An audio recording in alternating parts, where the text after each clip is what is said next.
Good morning, everyone. It's nice to be here in person.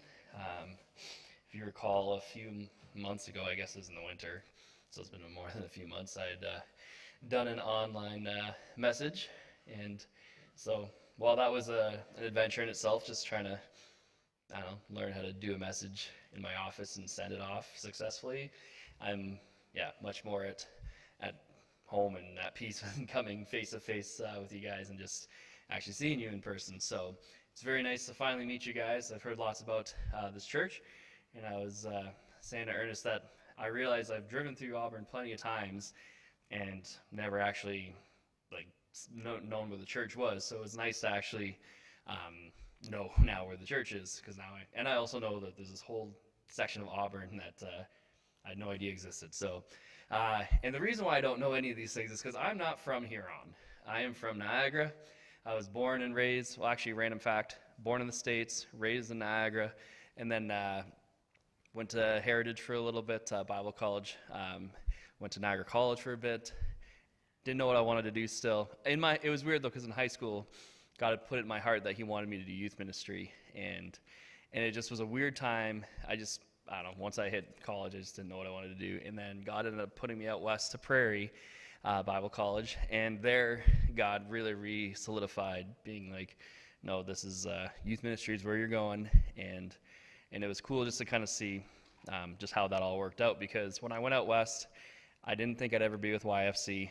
I had volunteered, actually when I did my high school volunteer hours I was the first year that they had to do that, so my mom's like, oh, you have to do it at a Christian organization.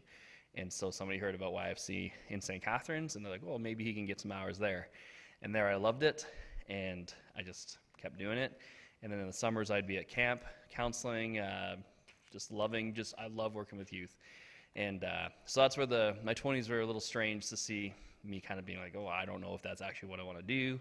And then I was very thankful that God sent me out west because, like I said, when I went out west, I didn't want to work with YFC ever again.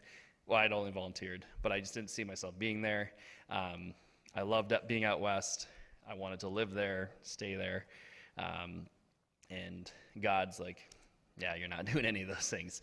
You're coming back to Ontario, and you're going to be working with YFC. And I'm so glad that I did that because, I went back to St. Catharines where I'd done my summer staff and volunteering time, and I was a youth center director there for the past 4.5 years, and I married a girl from Wingham. Her name's Juliana Bramhill. Her parents do Caring for the Heart, the marriage counseling, and just all those things. They're crazy stories because I knew most of her family already through various things all over the place, and little did I know that was prepping me to integrate myself into a large family. And so it was cool to watch. If I hadn't obeyed God at that point, I wouldn't have found Juliana. So, and since then, God called us to come up to Wingham, and so it's a year. I think it's actually this weekend was to make it officially a year of living up in Wingham. So it's nice to actually be here, and it's crazy to think it's already been a year. And now I'm the satellite director at North Huron, and my first year was just working through the bit of a mess I was left with, and just kind of reconnecting with the church community and the Christians in the North Huron area, and helping our volunteers and committees finding a new direction and how God's moving and how we can be following God. And actually since then too, my wife has been hired with YFC's head office in Woodstock, so I'm now co-workers with my wife, which is also pretty crazy because she never saw herself doing any form of ministry like that. So that is a brief history of me. I also have a son named Clark. He will be 2 soon. He has got the Bramhill height. If you've met the Bramhills, their average height, I don't even know what it is, but it's over 6 feet. Robbie's 6'8", my wife's 6'2", I'm 5'10", so we're an interesting couple to look at. But it looks like he's got that perfect hybrid of my kind of beefiness with the height. So, and if he's got their athleticism, then maybe we got a future NBA player. Who knows? But Clark's a good time. Juliana is my wife. I love her. So, that's who we are, and they're just hanging out at home this morning. So, as you heard, the message is just God's moving in the good, the bad, and the ugly. And yeah, I just had a few questions to kind of bring us into that. And the first question was, we're 1.5 years into this crazy time. Who here is tired?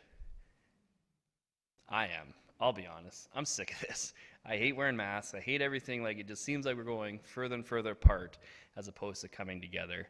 And both sides have reasonable convictions for the most part of why they're setting their stake in that ground.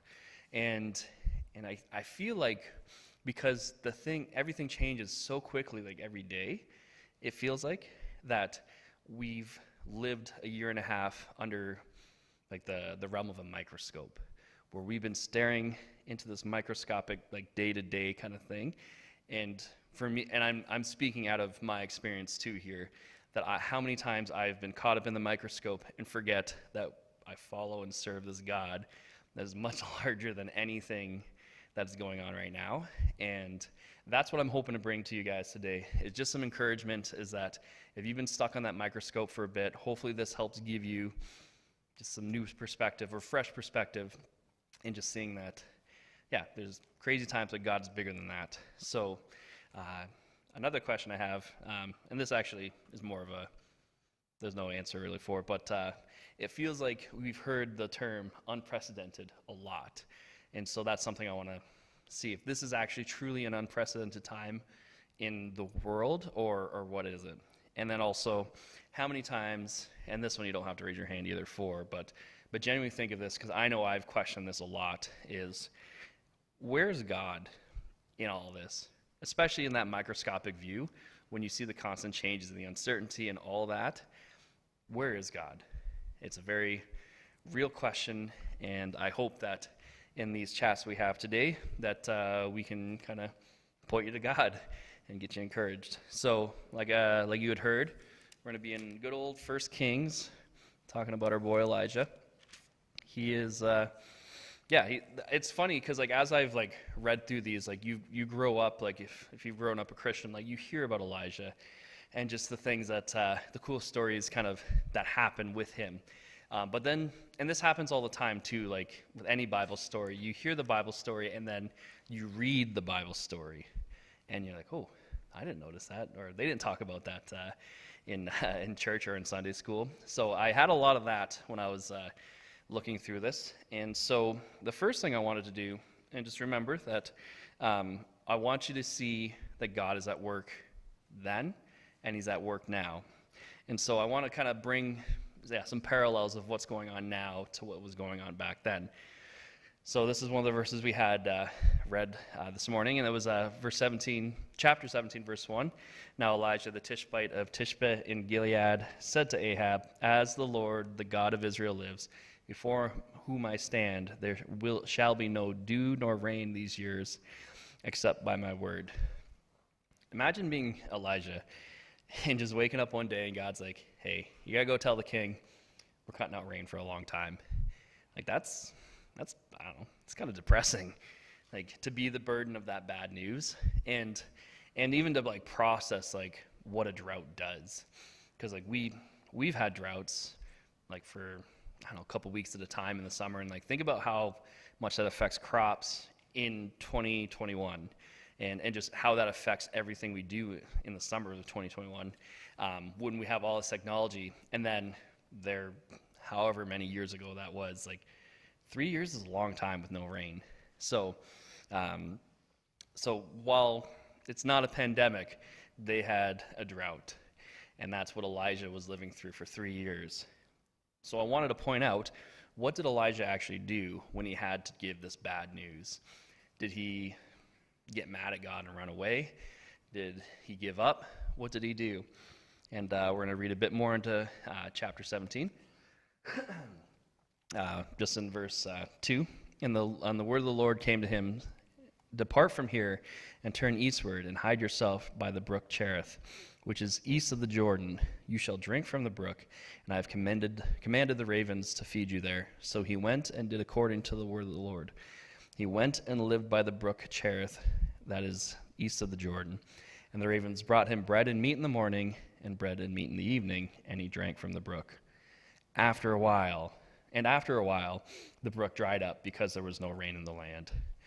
So there's two things I want to pull out of that. So what happened when Elijah had to share that bad news that the drought's coming? He followed what God wanted him to do, and God provided for him. And you could see that just through the provisions of meat and bread, and then also having water. But this is where it gets interesting too, because, and I feel like most of us can probably relate to this, because you follow God sometimes, and we have this mindset that, like, if you follow God, everything's going to be all good. It's not. God calls us to be obedient. He doesn't call us, and then He doesn't guarantee us like promises of like safety and comfort. And because I don't think sitting by a brook would be very comfortable, and probably kind of boring, just because you're just sitting there, and there's probably not much to do, and you probably don't have a lot of energy because you just got the food and the drought's there. Like, it's probably hot and gross. And then after a while, the brook dried up. So, and then because there's no rain in the land, so all of a sudden Elijah's like, well, there's my water. Like, what do I do? And so God, just because you're following God doesn't mean you're always going to be comfortable, and God's not going to bless you with like a million cool things. Like, that's not what God's calling you to do. But once again, as this kind of next little bump in the road happens, what happens? We get to the widow, the story of the widow with Elijah. And most of us have probably heard that story. But so I'm just going to summarize it just because of the fair amount. But basically, the widow, Elijah, actually in verse 8 it says, "Then the word of the Lord said to him, Arise, go to Zarephath, which belongs to Sidon, and dwell there. Behold, I have commanded a widow there to feed you." So Elijah, once again, follows God's command to go there, and runs into this widow and asks for some food.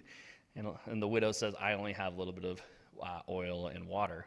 And there's the miracle there of just all this endless oil and flour. And so God provided for this widow. So once again, when Elijah followed God, God moved and God provided. And so and this is all in the drought. So I guess what I'm trying to pull here is we're in the midst of a pandemic where a lot of frustrating and demoralizing things are happening, but where's God moving? And I'm trying to show you that in this, is that like through this drought, God has moved in Elijah's life with providing him food and water. And then without that water drying up, Elijah would have just sat there. But because the water dried up, it actually provided a new opportunity for God to show his power, because after all this happened, right after that, the widow's son dies. So, and Elijah raises him back to life. And so without the water drying up and Elijah being obedient to leave the initial command that the Lord had given him, like, God would not have been able to show his power in Elijah, because in there, right after verse 23, "And Elijah took the child and brought him down from the upper chamber into the house and delivered him to his mother. And Elijah says, 'See, your son lives.' And the woman said to Elijah, 'Now I know that you are a man of God, and that the word of the Lord is in your mouth is truth.'" So God's providing miracles. God's moving. God saved someone's life. God revived someone. And then it opened the widow's heart to know that God, like Elijah's God, is the true God. And this is all happening in a drought when there's no water, where God's showing up with extra provisions and all that kind of good stuff. And then from there, Elijah is called by God to go to show yourself to King Ahab. And when he's going there, this is where the classic story of Baal and the prophets. And who remembers hearing that story, like in Sunday school or in church, just where they're talking about like the Baal and prophets, just how the prophets are trying their hardest to get Baal to come down and like set their altar on fire. And it's kind of funny to me. So actually, we're going to read a few of those verses just to kind of give a bit of a refresher. That's the word I was looking for, not freshen up or, college. Get you places. So verse 26 of chapter 18.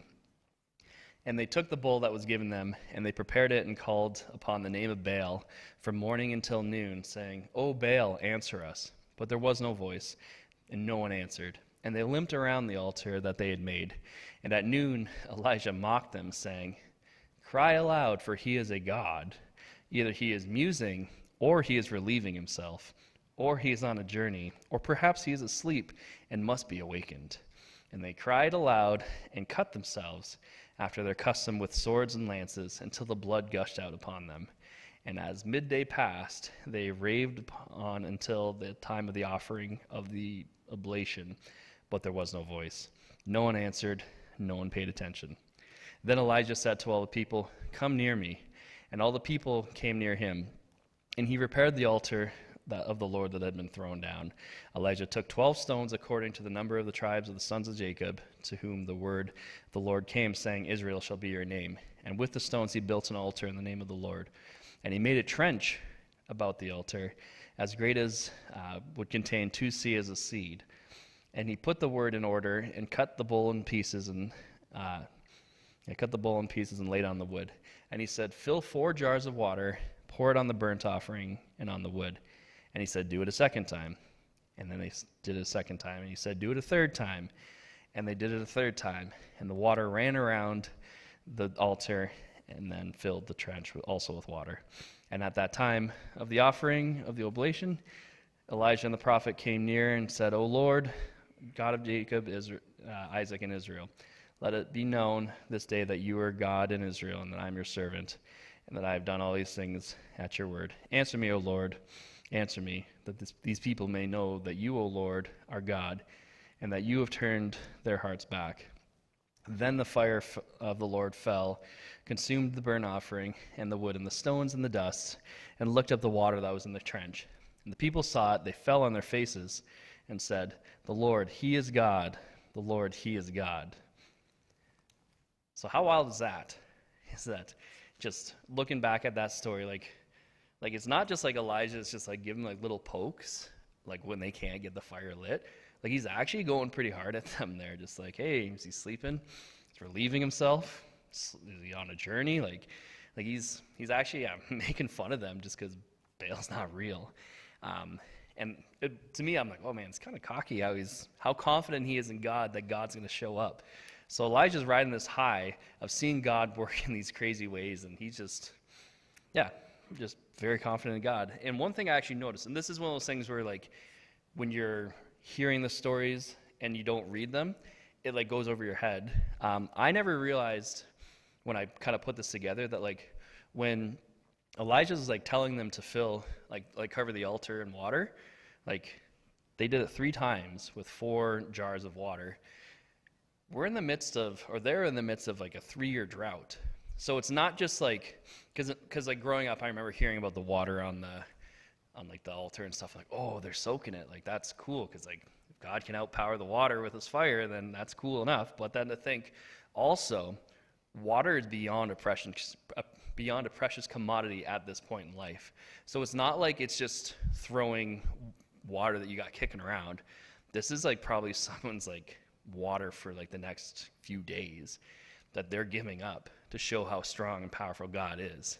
I never saw that before, and that to me adds kind of like an added element of how much Elijah was trusting God in this element. And then what's cool about this is that from this event, God showed how powerful he was, and then the prophets there declared that he was God and turned their hearts towards him. The irony of it, and I don't understand this, and this is another kind of side note, is that Elijah in verse 40 says, "Seize the prophets of Baal, let none of them escape." And they seized them there, and Elijah brought them down to the brook and slaughtered them there. So I don't know what he was thinking there, but so after they turned their hearts towards God, he killed them, and I don't fully understand that. I'm sure there's a theologian out there that has processed that, but it's very interesting to see where that's coming from. In this, so you're seeing all these things like where God's kind of building into Elijah and working through Elijah because he's being obedient, and God's doing this all through this like crazy drought. But the one thing I want to show you too, just to kind of remind you that while God can do incredible things through humans, like Elijah is very much so a human is that in chapter 19, Ahab told Jezebel all the things that Elijah had done and how he had killed all the prophets with the sword. Then Jezebel sent a messenger to Elijah saying, "So may the gods do to me and more also, if I do not make your life as the life of one of them by this time tomorrow." Then he was afraid, and he arose and ran for his life and came to Beersheba, which belonged to Judah, and left his servant there. But he himself went a day's journey into the wilderness and came and sat down under a broom tree, and he had asked that he might die. "It is enough, O Lord, take away my life, for I am no better than my fathers." So Elijah, after seeing God do these insane things, like this brings him back to remind you, I hope, that he is very, very human. He was not anything special, just someone that God was working through and was listening to God. And that after it just blows my mind, you can be at this high where you're showing God's power through like lighting the altar on fire, and then the next minute you're running and hiding from a king because you don't want to die. And so I just find that humorous that we can see those kind of things from the Bible, like from characters in the Bible, because once again, it's very easy to see the things of like, oh yeah, he made the widow's son raise back to life, or he did the things with the Baal's prophets, but no, he's very human. So what I want you guys to get out of that is just when you look through that, like 3 years is a long time. Like we're only a year and a half into this pandemic, and we're all exhausted. So to think 3 years of no water, like they've got to be having a hard time and pretty miserable. But those are very big, well, actually, they're both small and large examples of where God was moving in that time. And that's what I want you guys to be encouraged about and walk away from here thinking is like, where's God moving? And that's what I wanted to kind of talk about now is just, this is a biblical reference just of where God moves in terrible times. And God's still moving here today. And this is where I wanted to kind of encourage you to see like how the last year with YFC has gone.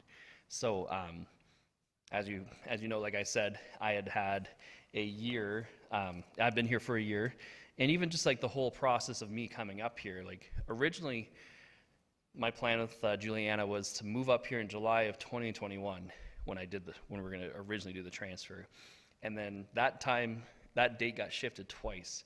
I didn't understand why that date was coming so soon, because yeah, like I said, like how does July 2021 turn into September 2020?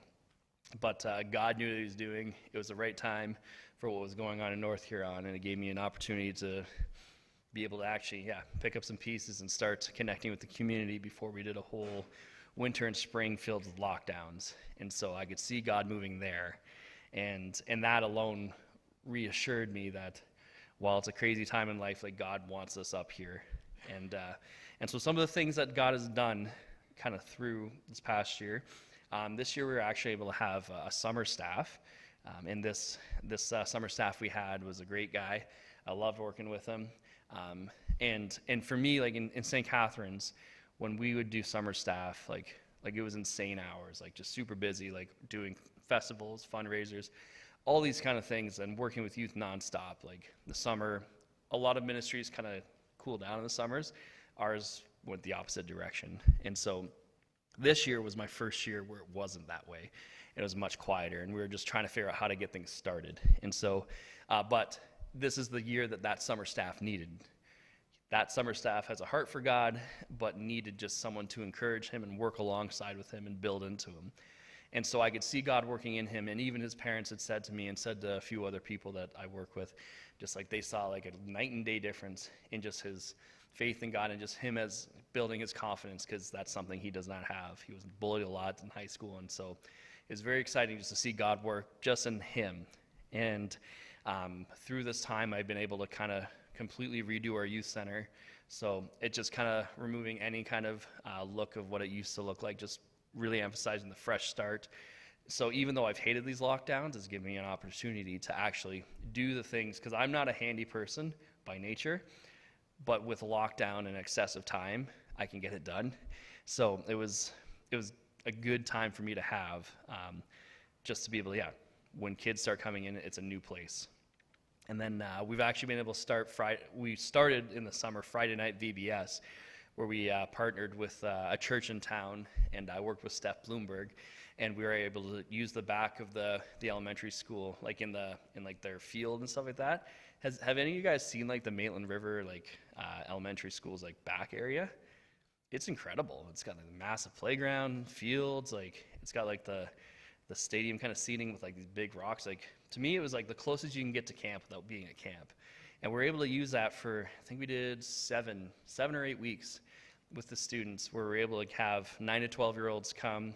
We do some games. I had an Olympic kind of themed devotional, and do snacks and stuff like that, and start just building a new community with these kids. And it was crazy to watch these kids, like, I don't know, most of my experience, these kids are kind of like sitting there bored, like during the devotional, but these kids were like involved. And I always gave them like homework for the next week, like make sure to be praying for people one week, or make sure to think of someone above yourself, or just like things like that. And then I'd ask like, oh, did anybody remember to do this stuff? And almost every one of them was like, oh yeah, I did this or I did that. Like youth are starved for community right now. And it was awesome to see just 15 to 18 kids on a Friday night just there, just taking it and just loving it. And there was no behavior issues, because I honestly feel like those kids were so caught up in just being with each other again that they had no need or want to misbehave. And so that was an awesome way to start just the summer. And then we actually had a student from before when I was here who I found out was going to be homeless. And this was like probably in July. So this is, sorry. It was the beginning of July, and I was talking to one of our volunteers, and she said, yeah, one of these students, she's about to be homeless. She thought she had a place with her grandpa, so she's going to move there. And then the grandpa decided he was going to sell his house and go travel. So she went back to her parents to say, hey, I don't have grandpa's not going to be around. He's going to be traveling. Oh, well, we're actually moving, and we're getting a 2-bedroom apartment, and that's for us and your sister, so good luck. And she's 17. And trying to finish high school, just all this stuff. And she's had some hard times in life. And so I get this coming to me from a volunteer. I'm like, oh man, how do you even work with this? And so God actually kind of put in my head just saying, hey, she wants to be in Niagara. You're from Niagara. Who do you know? And so I actually made a phone call, and now she's actually in an incredible setup where she's with what I call her as the Mother Teresa Thorold. Just as this woman with this incredible heart for God, and just takes in girls or young moms that have these issues. And so she's in there with this incredible church family, just down the road. So she's being surrounded by Christians that are very active in the community. And I'm very thankful that worked out, because she never ended up being homeless, and now she's there. She should be enrolled by school by now. I know they're fixing that and working through that. And she's actually, ironically, the YFC I worked at is just down the road. And they have some incredible female staff there right now that can invest in her. So just God moving in these ways has been very encouraging. And then moving forward, we're looking to get some elementary school mentoring that Steph Bloomberg is going to be running, where it's just taking the students that are there that need some help in elementary school age, and just addressing that and starting investing in them earlier than we traditionally have, because we're usually high school, but we're getting a lot more issues popping up as elementary school kids. So we're excited about being able to invest in the elementary school. Drop-in, I'm hoping to get going in late October, and that'll be junior high, because that's who we have the connections with. We're going to be starting a music program. We're having the meeting on Wednesday with the volunteers for that, just to see what our official starting date is. The goal, once again, for that one would be probably mid to late October. And then we're going to be working, we have an open door with the high school, which I'm very thankful for, and we're still working out when that will start, but I've got the connections in there now to actually make this work. And so we're very excited about that. And I actually have a co-op student, which I've never had before. And so it's cool to work with this co-op student, because I have him 25 hours a week. And I like working with him just because it's forcing me to keep moving, because we've been talking about in the pandemic, sometimes it's very easy to get discouraged. So to have someone working with me who needs work to do as well, it's okay, no, you can't just sit there and kick rocks and be sad. It's no, keep going, God's moving. And I'm watching just even the encouragement he's getting, and even the encouragement I'm getting from him. And so all I want you guys to see from this is that we're in a pretty frustrating time of life, but as you could see in 1 Kings, this is not God's first rodeo. He's done this before. He's got us through them. And God's still moving here. God's moving in YFC. And what I want you to go home with is just like thinking about this. Like, where is God moving in my life? Because you might be incredibly frustrated and just sick of what's going on. But I guarantee God's doing something in your life or around you. And when you start thinking that way, it's very encouraging just to give yourself that kind of next boost of energy. Like, no, God's here. God's bigger than what we're going through.